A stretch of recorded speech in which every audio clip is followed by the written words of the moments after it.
Olá, eu sou a Aline. Fiquei com o grupo responsável pela unidade 3 do livro Língua Portuguesa e Gramática, de Sônia Sueli Bertin Santos. Bom,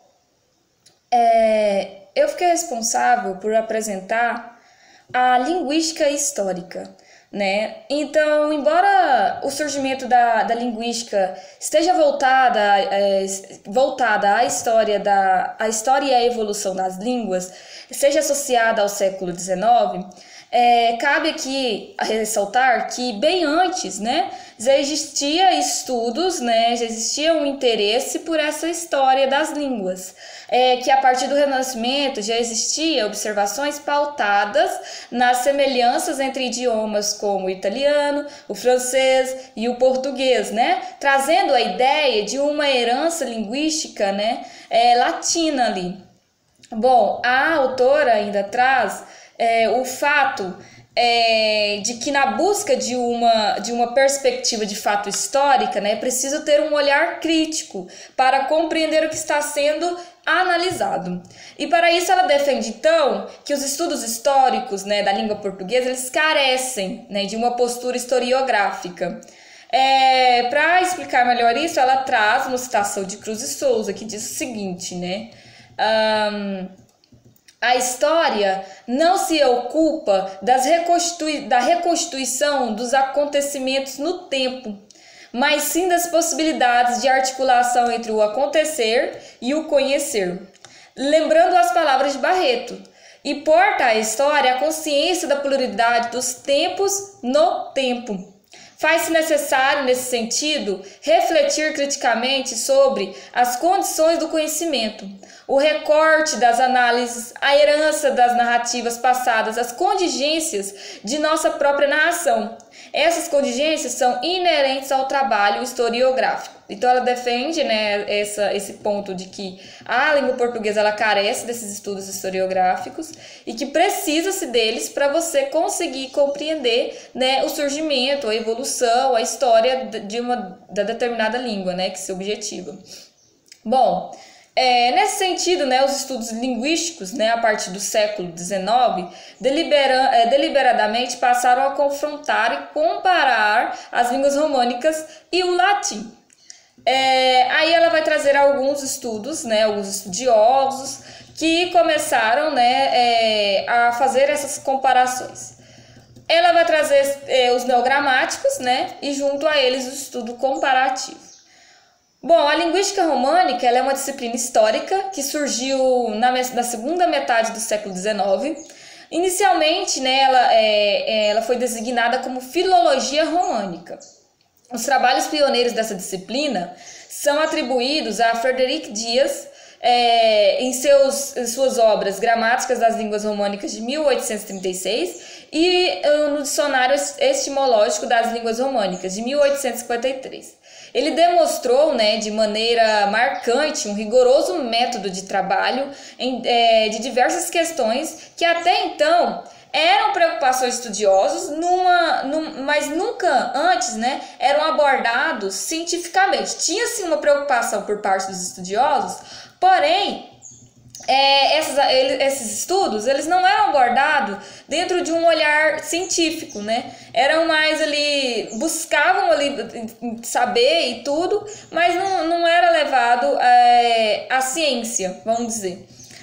Bom, a geração de Dias, ela fez parte, né? Essa geração que fez parte que Dias fez parte, deixou-se influenciar muito diretamente pela filosofia espiritualista dos românicos. Já os neogramáticos, né, por sua vez, eles partiram para outra direção. Eles receberam a influência das ciências naturais, que à época apresentavam significativos progressos, e também ao darwinismo, né, para descobrir essa evolução da história das línguas, para descobrir como todo esse processo funcionava. Bom, os nomes mais representativos dessa escola são de Burgman, Leskian e Osthoff, que passaram a ser chamados, então, né, como eu já citei no início, de neogramáticos. A priori, né, esse nome neogramáticos era uma provocação a esses novos estudiosos, mas com o passar do tempo e com a consequente aquisição de respeito e renome, eles passaram a ser aceitos e adotaram esse nome como uma marca registrada deles, né? Assim, né, então os neogramáticos, eles, assim que eles conseguiram, né, esse respeito, assim que eles conseguiram marcar, né, o nome deles, ter mesmo esse reconhecimento, eles passaram a ser considerados representantes oficiais dos estudos relacionados à história das línguas. Então, por mais que no início eles foram criticados, foram provocados, eles tiveram nome, eles conseguiram ganhar um espaço dentro desses estudos, né? A principal característica dos neogramáticos diz respeito ao extremo rigor empregado em sua metodologia. Isso porque a escola linguística acreditava que as leis das evoluções, da evolução fonética, né, obedeciam a uma forma regular. Lembrando aqui que esses estudos, eles eram mais embasados na fonética, porque a fonética ela obtinha mais resultados precisos, né, do que os outros campos, como a sintaxe e a morfologia. Assim, o funcionamento das leis, né, ele acabou sendo representado de um modo muito mecanicista e atraiu assim críticas, né, de autores que se negavam a aceitar que as evoluções eram operadas às cegas, né? Então eles acreditavam nessa evolução, que essas leis da evolução fonética elas obedeciam uma forma regular. Porém, né, não sei, na hora de operar ali essas leis, acabou que elas ficaram de um modo muito mecanicista e que chamou a atenção criticamente, né, e muitas críticas negativas também, que não aceitavam que essas evoluções elas eram operadas, né, no escuro, vamos dizer. Bom, então, né, dentro de todo esse contexto, o método comparativo se tornou imprescindível para os estudos da linguística histórica, né? Em todos os campos do conhecimento, a comparação ela é recebida como uma tendência natural, sendo uma fonte inegável de diversas descobertas. Então, esse método, né, foi desenvolvido por eles aqui. E eu vou trazer um exemplo, né, de como era realizado esse método. Eles buscavam, né, eles pegavam as línguas românicas e faziam uma comparação entre elas, e ali eles buscavam a raiz, né, do surgimento das palavras dentro de cada uma dessas línguas.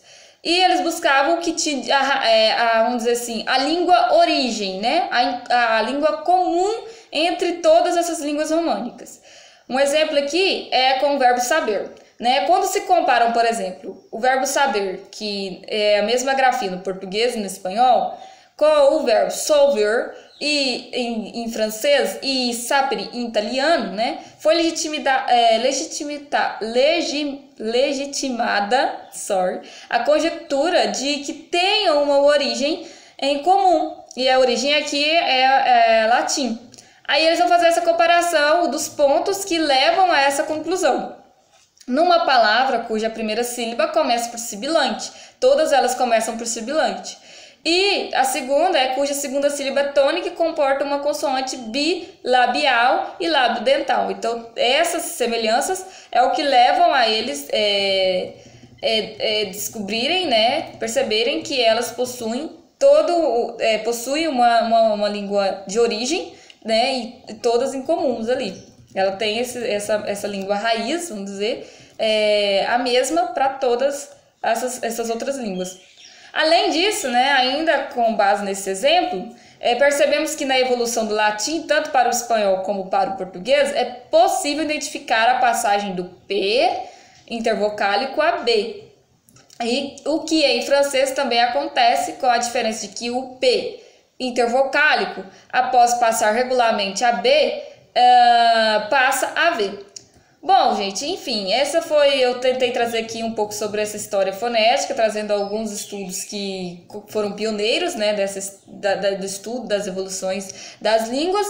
E, por fim, é importante entender, então, que o campo, eles mexiam muito com o campo da fonética porque ele era o que mais trazia resultados mais surpreendentes, e o campo da morfologia e da sintaxe, por exigirem um trabalho com dados mais complexos, os resultados eles eram um pouco mais discretos, não traziam tanto o que eles queriam ali.